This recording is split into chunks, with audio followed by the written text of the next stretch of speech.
the face and voice of Africa. The story of resurgent and burgeoning Africa is here, only on the Pulse of Africa channel.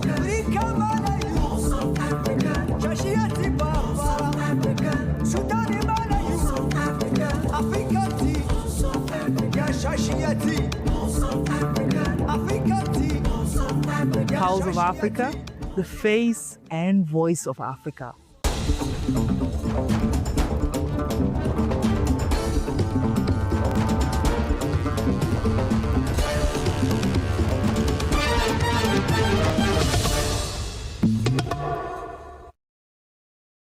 Hello, I'm Frau Namak, your host for this hour's news. Stay tuned and let's start with Algeria. Algeria has entered a new phase of digital modernization with official activation of its 5G mobile network, a move that strengthens the country's technological capabilities and supports its long-term digital strategy. The Ministry of Post and Telecommunication confirmed the launch, describing it as a milestone for national connectivity and innovation. The rollout was announced during a ceremony at the International Conference Center in Algiers, led by the Minister of Post and Telecommunication, Ali Zerouki. Senior government officials and representatives from the three mobile operator Mobilis, DGZ, and Ooredoo were present. Each operator showcased real-world demonstration, illustrating how 5G could accelerate the development of digital services and contribute to the growth of Algeria's smart economy. With the network now live, Algeria has begun deploying its initial 5G base stations. The nationwide rollout will follow a 6-year implementation roadmap prioritizing selected provinces before gradually extending coverage to all regions.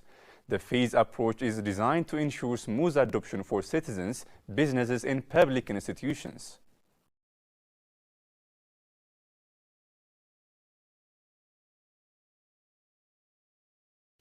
Kenyan head of the public service Felix Koskei has called on public servants to adopt honest and achievable performance scorecards to meet the target of respective ministries, departments, and state agencies. He stressed that every public institution and officer must clearly know their mandate and measure their delivery by candidly acknowledging existing gaps to match and satisfy the expectation of Kenyans. He spoke during the 2025 end-of-year Public Service Reflection Dinner and agenda setting for 2026 in Kisumu. Reflecting on the year, he admitted that service delivery had long been undermined by slow responses, delays, complacencies, and a tendency to postpone decisions, all of which had frustrated citizens.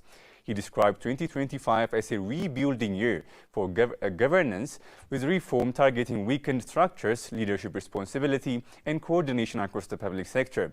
Every officer, he emphasized, is now expected to clearly understand their role and deliverables. Koskai highlighted integrity and accountability gains, including the zero-fault audit campaign, which he said has strengthened financial controls and improved stewardship of public resources across state entities.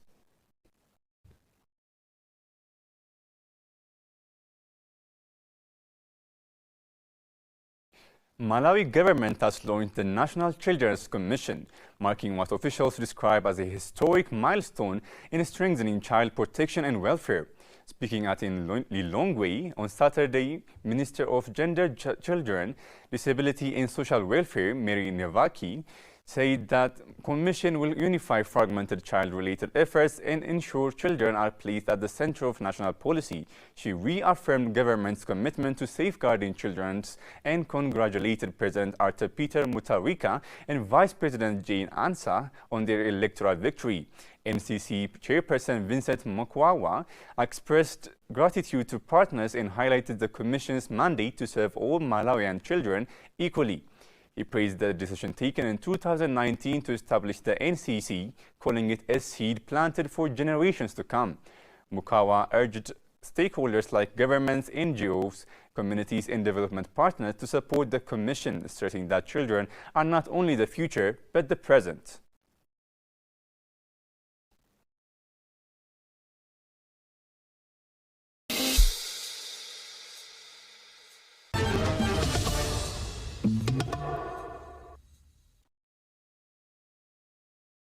The Ghanaian artist Ibrahim Mahama has become the first African to be named the most influential figure in the art world in Arts Review magazine's annual Power list.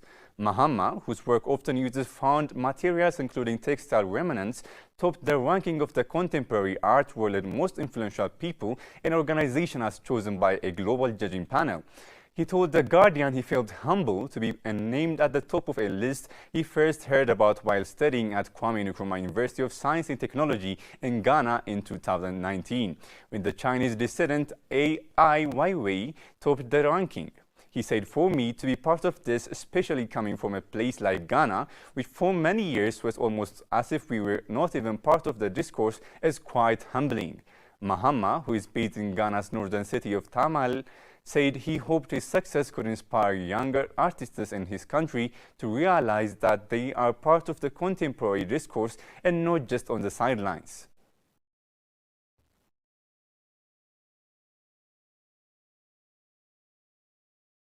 School children in Swatini are turning paintbrushes and pottery into a powerful tool against drought through the Art Never Dries project, a World Bank-supported initiative launched this year.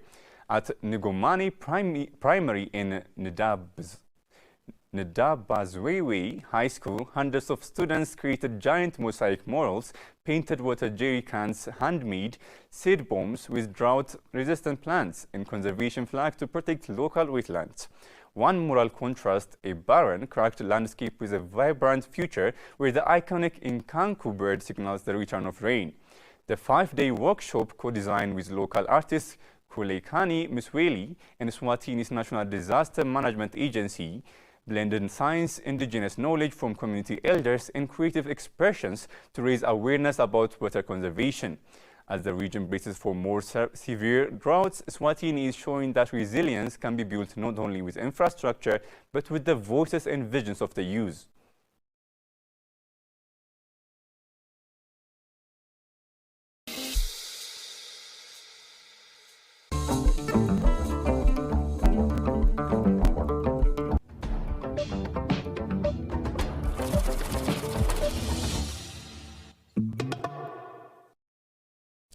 Now to business headlines. African Development Bank Executive Director for Southern Africa Group 2, Eugenio Maria Polo, concluded a 5-day mission to Zimbabwe, reaffirming the bank's strong support for the country's macroeconomic reforms, arrears clearance and debt resolution efforts. During high-level meeting with Finance Minister Mutulai Encube, Foreign Affairs Minister Aman Muriwa, Energy Minister Julai Moyo, and Agriculture Minister Anxious Masuka, Polo reviewed reform progress and aligned bank support with national priorities including energy security, climate-smart agriculture, and agro-industrialization under Vision 2030. He engaged co-chairs of the Structured Dialogue Platform on Debt Resolution, held a private sector roundtable on unlocking long-term finance, and consulted farmer groups on land tenure and compensation issues. In Chinhoy, he met Provincial Minister Marian Chombo, highlighting Mashonaland's Western advanced in cereal and wheat production. Paulo stressed sustained reform momentum and mobilized development finance for Zimbabwe's growth.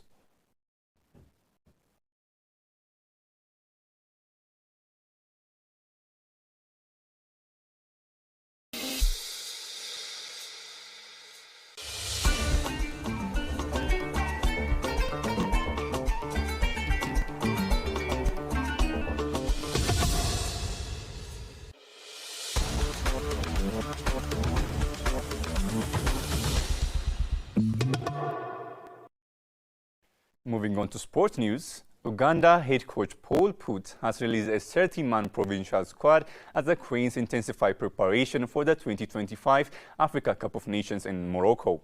The Belgian tactician assembled a group comprising 4 goalkeepers, 9 defenders, 5 midfielders, and an unusually large pool of 16 forwarders, signaling fierce competition for attacking roles ahead of the continental showpiece.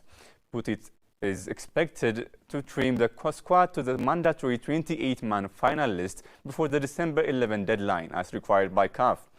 The crane will depart for Casablanca, Morocco on Sunday for an 11-day intensive preparatory camp. During the camp, the team is scheduled to play 2 friendly matches as Put assesses form, fitness and tactical adaptability before naming his final squad. Team officials say the camp will focus on sharpening team cohesion, improving transitions, and addressing the scoring deficiencies seen in recent fixtures. Tough group stage assignment.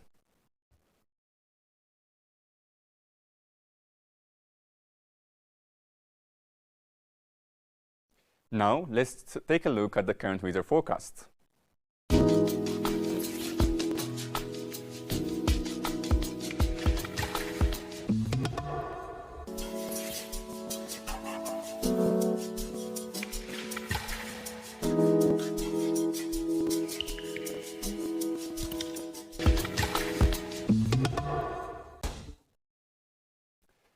That's all for this time. Before I wrap up this hour's news, let me invite you to watch from the Horse's Mouth program. Thank you for tuning in and goodbye.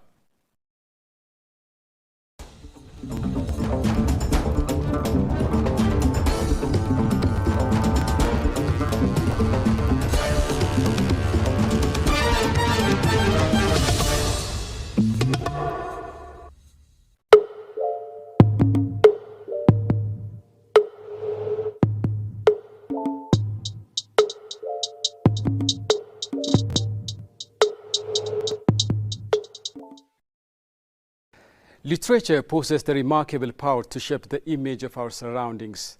Without experiencing love firsthand, we come to understand its depths and force through words. Though we didn't live in the past, literature allows us to envision history with clarity and emotion. Though distant from certain lands, we journey across them through the pages of stories. Through literature, we see vivid picture of thoughts and experiences in our minds. But what is the role of literature in shaping Africa's image? This is the Pulse of Africa, the face and voice of Africa. And I am Zelalem Beltal, your host. Today, I'm honored to be joined by 2 distinguished voices of literature, Lemon Sisai and Goreti Kayumando. Very warm welcome to the Pulse of Africa. Thank you so much. Thank you so much. Yeah. May I start the interview by having a brief introduction of yourself? And Goreti, if I start with you, help us understand who Goreti is. Thank you for having us. I'm a Ugandan novelist. I've published 5 novels now. I have founded 2 organizations. One is the African Writers Trust, which is an organization that brings African writers in the diaspora and writers on the continent so they can share experiences and collaborative learning. The other is called the Tubaze African Books, and this is an online bookshop that promotes and sells books by African writers to the rest of the African continent. Mm-hmm. Lemon, let me come to you. Yes. And your story is such an inspirational for African youth. Thank you. I mean, you have also been the first Ethiopian to be Chancellor at British University. Yes. University of Westminster. University of Manchester. University of Manchester. Yeah. So what makes you such a strong man? What makes me a strong person from my childhood to now is my Ethiopian roots. Even before I knew I was from Ethiopia, the strength of being Ethiopian was inside of me. And I spent most of my life searching for my mother, my father, my sisters, my brothers, my aunts and my uncles, and I was stolen from Ethiopia. I had my name changed. I was hidden from my people. And I think it must be the strength of Ethiopia inside me which has led me throughout my life to this place that I'm right now at the Addis Literature Festival 2025. Yeah. Yeah. Interesting. Your name, Lemon, is an Amharic word to mean why. It means the question it's such why. a poetic name, isn't it? It was Tell us a little bit about your name. My name was given to me by my mother, who was on her own in England in the late 1960s. And her name is Yemareshet, which is also a beautiful poetic name, and she was from Gondar. And she then came to Addis. She went to the Seventh-day Adventist school just outside of Addis, and then she went to England to study. She found herself pregnant, and then she was placed in this strange institution in England. It must have been very scary for her, very difficult, but she is strong. You know, she was on her own, sent to this strange place.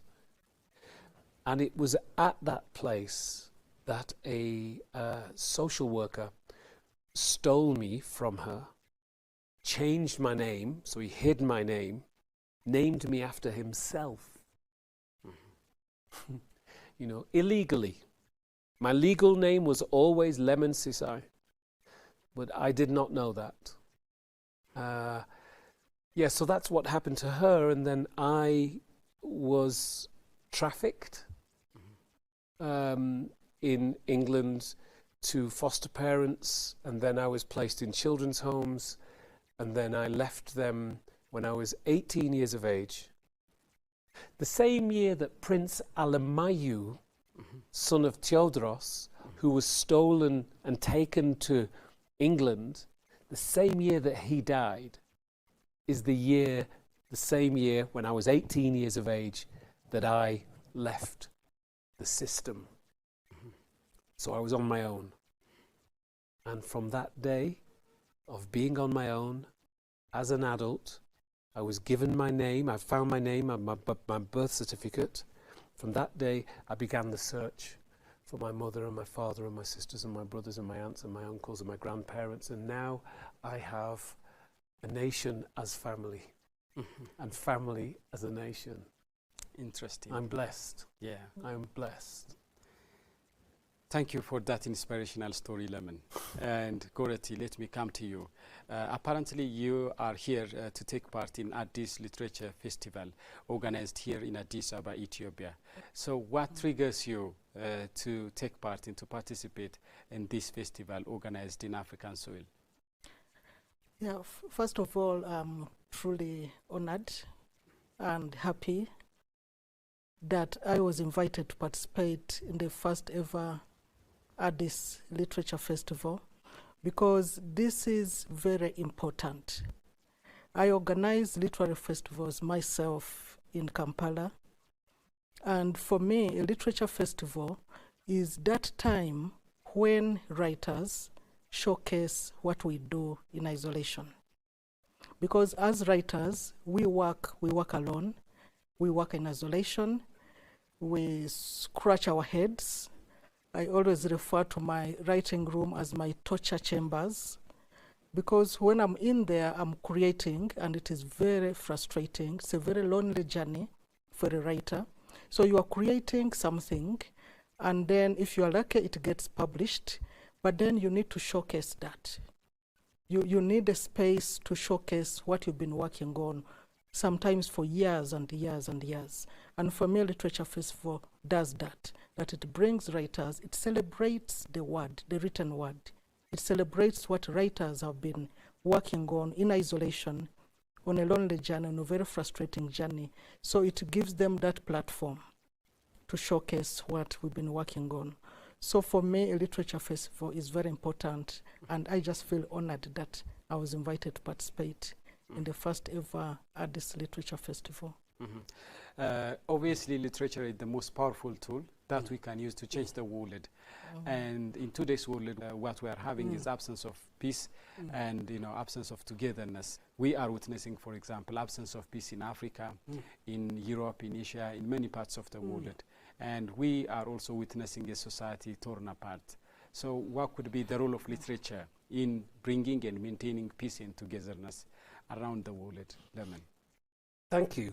I've performed, read at literature festivals all over the world, from America to Saudi Arabia, all over Africa and all over Europe, over 30 or more years. And I've seen how a literature festival can unite a nation And also it allows for the creativity and expression of the younger generation. You know, the younger generation who are a part of the country, who are writing poetry, who are performing on stage, as they are here in Ethiopia. You know, there's a lot of activity going around. Fendika is a very good example. It's become very famous as a venue, but they've always had poetry. So primarily, a literature festival promotes the idea of creativity within the nation, but also creativity around the world. So we can invite people from around the world to read, and invite the diaspora, and invite the writers inside the country as well. It's a powerful expression of creativity within our communities. And if we look around this country, Ethiopia, look around, I'm in Addis right now. I can see creativity in the buildings that are being built. I can see creativity in the art on the streets, in the churches, you know, in the hotel that I'm staying in. The music, the literature, the paintings, these are all the spirit of the people. Goreti, Lemon has explained the power of literature, interestingly, very well. How do you evaluate the growth of literature? Is literature growing, improving, or is literature showing kind of downturn, or has it been stunted somewhere? I think for me, what is happening on the continent for literature at the moment is the most exciting time. For Africa? For Africa, because I have been doing my literary activism and my writing, all the promotion of African literature for 30 years now. And I don't think it has ever been like this. I look back at a time when I was at the beginning of my career, when I just published one novel. And I was invited to Germany for a festival. And they took me out of Berlin for reading about maybe 2-3 hours on the train. And I went with the festival organizer. And we arrived at this venue, and only one person turned up for my reading. So in the audience, there were 3 people. There was myself and the festival organizer and the one person who had turned up. And I remember feeling slightly depressed that I had traveled all the way from Kampala to Berlin, then to this small town, for one person to turn up to hear me read from my work. And at that time, I kept saying, I wish I could be reading my work on the continent, where people who look like me are going to be interested to come to my reading, where people who can pronounce my name or understand my culture or associate with what I'm doing, so they will have an interest in my writing. And for me, looking back more than 30 years now, that this is happening on the African continent, that we are having literary festivals, that we are producing, writing, producing, publishing our own works. This has not happened before. For example, in Nairobi alone, they are hosting 4 literary events, festivals, in the year. So you have festivals happening in Nairobi, happening in Lagos, now Addis, in Kampala, in all over the continent. And as I said before, festivals are very important. And then we have publishers. We have young people, young entrepreneurs investing in publishing and producing works by African writers. So what is happening now for me is unprecedented, because I've not witnessed this, and it is very exciting. This is the best time to be an African writer. Impressive. We are obviously on digital age. Yes. So is digital technology becoming a curse or a blessing for the growth of literature, Lemon? There are more words passing between more people now than since the beginning of time. So this is a very good time for words.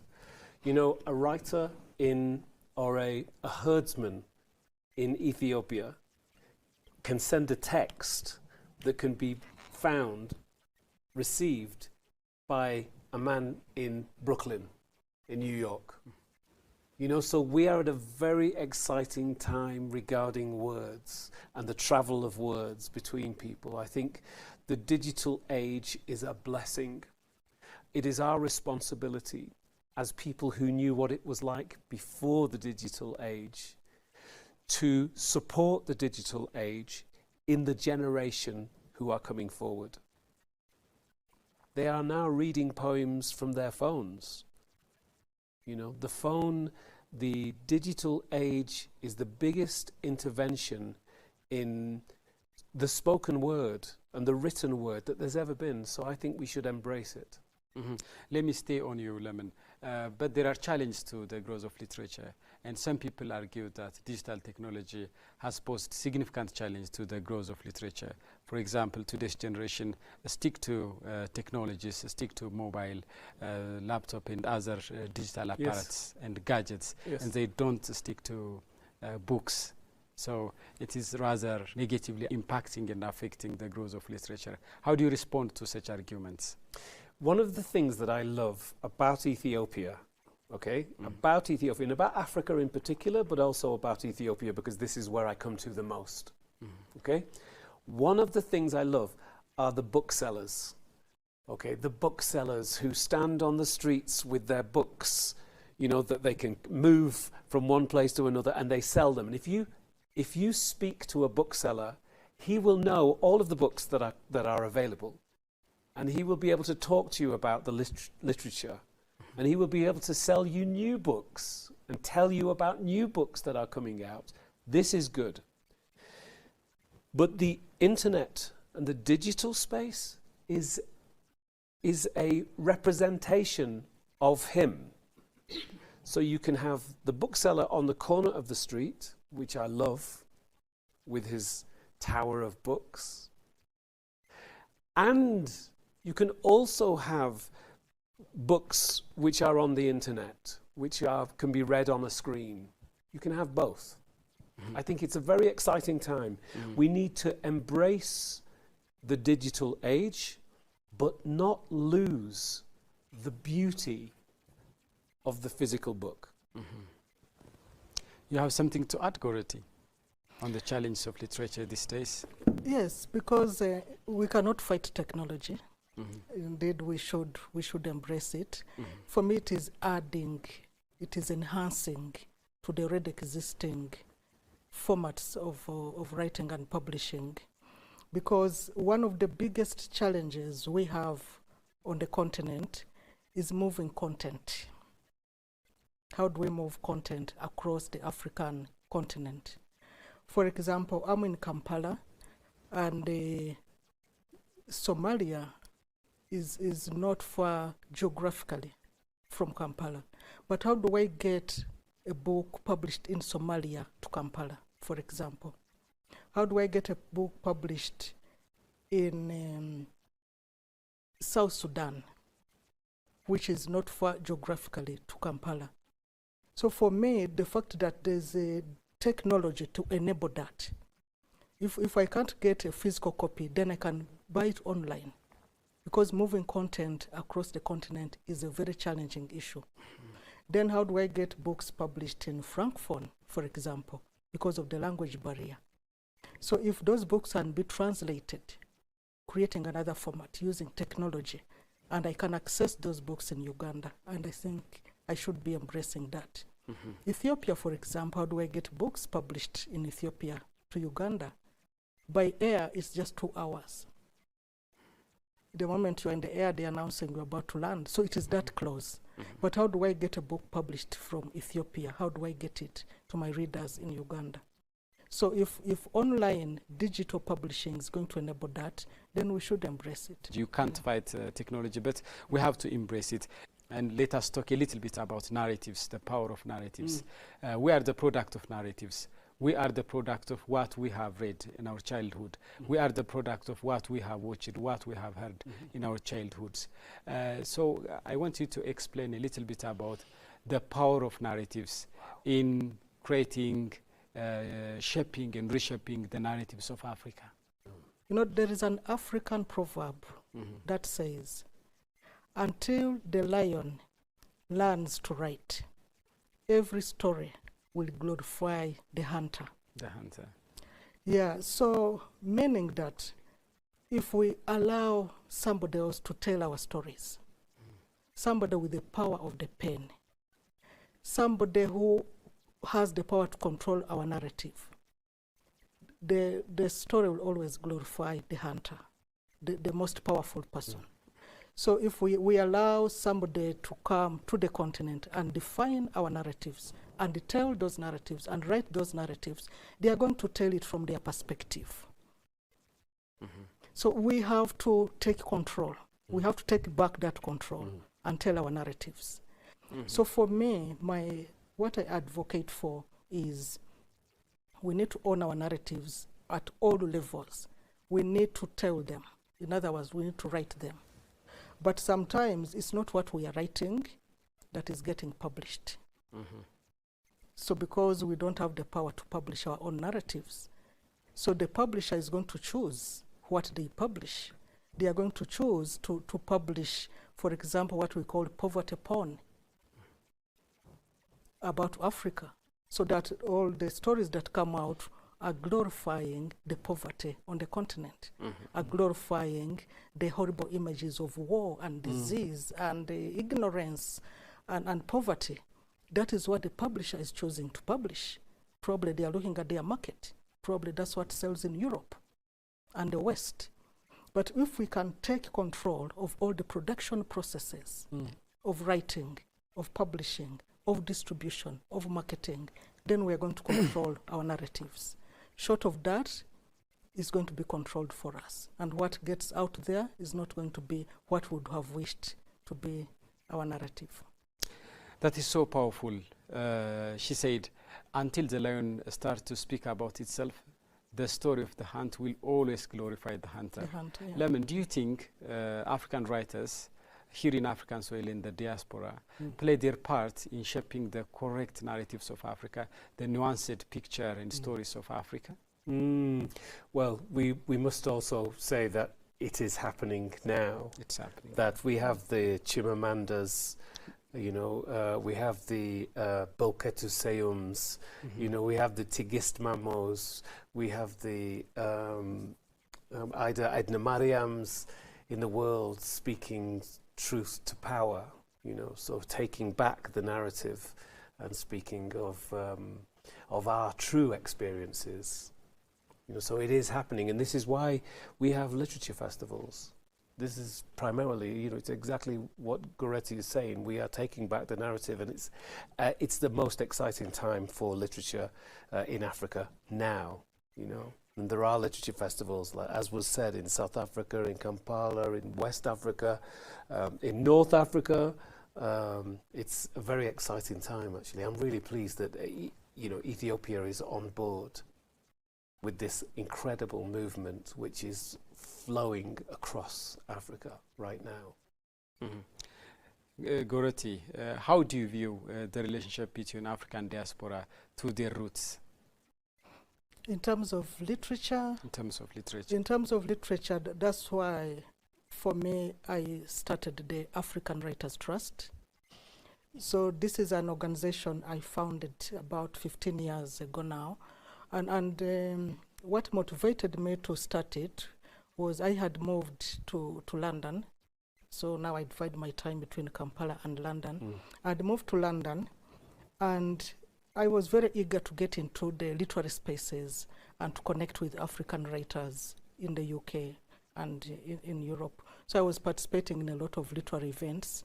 And then I would meet very many African writers, including the men, and I would ask them about the continent, ask them about the writers based on the continent.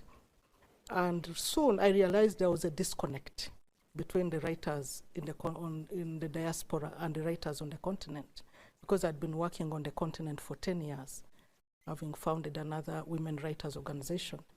So I realized there was that disconnect between the two groups. But for me, the more I talked to these writers, the more I understood that what divided us was geographical space. more than the content that we're writing about. Because reading the books by African writers in the diaspora and reading the books by writers on the continent, one thing that stood out was that we were all drawing from the same epistemology. The writers in the diaspora were coming back to the continent for stories. So they were not writing about their experiences of living in the diaspora, but they were coming back to Africa to write about the history of Ethiopia, the history of Uganda, historical novels, and even fiction. So for me, that is important, that even when writers leave the continent, some were born and raised outside the continent, they still want to come back and write about Africa. So that is very important.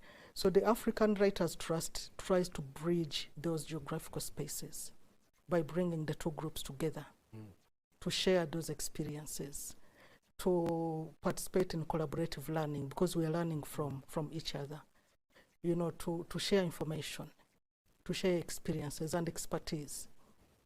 So for me, that is very important. All right. Yeah.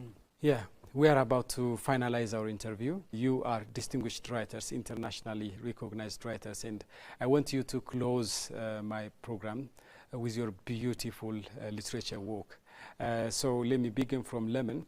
And can you read to us a poem which you have written on the Battle of Adwa, a decisive victory where Ethiopia gained resounding victory over Italian aggressors and colonizers at the Battle of Adwa in 1896? Thank you. The Battle of Adwa, 1896. Preceding Adwa. Remember this: the Europeans carved up our homes with bloodthirst, not because we were the third world, but because we were the first, because we held gold in our hearts, because we had diamonds for eyes, because oil ran through our veins, and a blessing hung in our skies. Remember this, that when they scrambled in the conference in Berlin and callously carved Africa, searing each African's skin, it was not because of their greed or need to sow seeds saturated with sorrow, but because through Africa's greatness they envisioned their own tomorrow, the beginning. Barriateri, the Italian general, had ice instead of eyes and a tongue of 5 leather whips. Rasulullah was deafened by the whisper of lies that seeped from his lips. Through Alula's agents who could read the tone of Ethiopian winds, their whisper, we will catch the Italian advance before the advance begins. And with anger, that of lions, and a swiftness of eagle's wings, Alula rose, magnificent, and rode to the foot of Menelik the king. Amazing. Goretti, I know you have written so many books, so many novels. Can you share one passage from one of your favorite books? Okay, I'm going to read from my latest novel, which is entitled Promises. Yeah. I'll read at the very beginning. It should have been their wedding day, a simple but formal ceremony at the registry office with 2 witnesses. Then they would settle into their forever after. The white wedding would follow later. They had agreed 3 years back when they had had their traditional Kwanjula ceremony. Instead, Kagawa spent most of the day with a travel agent who was trying to get him a cheaper air ticket to the UK. Ajuna spent hers at home, plowing through a pile of undergraduate essays. The traditional ceremony had depleted their finances, Ajuna's to be precise, because Kagawa was still unemployed. They were now in a desperate situation. They needed to find at least £300 more in 4 days' time for Kagawa's travel. How had they come to this? What are the main messages conveyed there in your book? Yeah, so Promises is an immigration story, but with the backdrop is a love story between 2 young people, highly experienced, highly ambitious. One is the woman, Ajuna, is a university lecturer, and her fiancé, Kagawa, has a master's degree in economics, but has failed to find a job 3 years after graduating. And he decides to leave the country for the UK for greener pastures, or in the hope that he'll find a job and better prospects. And then he can return to Uganda and marry his fiancée, Ajuna. So the story is really what happens in between. When Kagame expatriates himself to the UK, and his fiancée Ajuna remains in Kampala lecturing at the university with their daughter. So it's what happens in between that. Brilliant. Thank you both of you for, for making time to conduct this beautiful interview, and thank you for sharing your golden perspectives and insights on the whole idea circumnavigates around literature and the impact of literature in Africa. Thank you so much. Thank you. That brings us to the end of my interview. I hope you enjoyed the interview as much as I did. Many thanks for watching, and bye for now.